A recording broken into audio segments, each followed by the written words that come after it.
So the first thing we have you is in this hook lying position. We want to make sure that our toes are nice and even. Put this foot forward just a little bit. Good, right there. We're going to make sure that we have hamstrings. So we're going to actually think about pulling our heels isometrically back, which also should help tuck your pelvis under you. So you're taking your lower back, flattening it out, and then scooping your pelvis under you.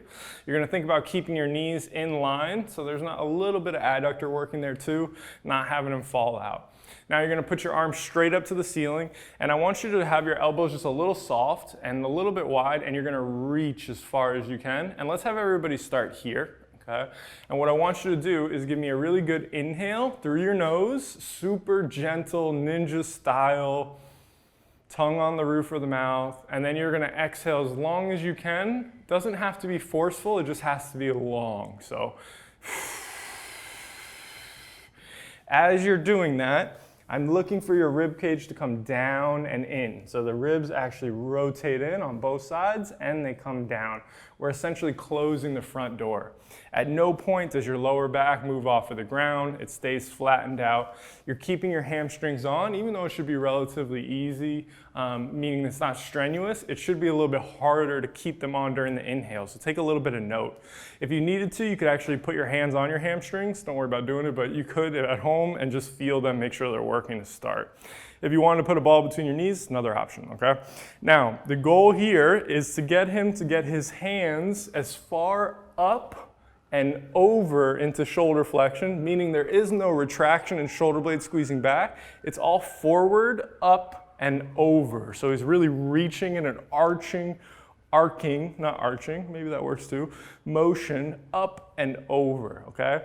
The way that he's gonna do that is he's only gonna do it on the inhale, and he's only gonna do it after a quality exhale. So one more exhale for me. Ribs are as down as they can be, they stay here. Now as he inhales, he's gonna slowly let his hands go back as far as he can without moving my hands. Good, and right there, pause. Now exhale again. Imagine that you're gonna go maybe 5 degrees at a time, depending on where your shoulder flexion's at. If you wanna try to get a little bit more, get a little bit more, but we're really trying to only go back on the inhales. The way that we're going back on the inhales is we're filling up our upper chest. So you should feel like your chest gets some really good air on the inhales, fills up, and it allows you to just drop up and over and back a little bit more. There's a nice stretch going on through the lats here because the ribs are staying down.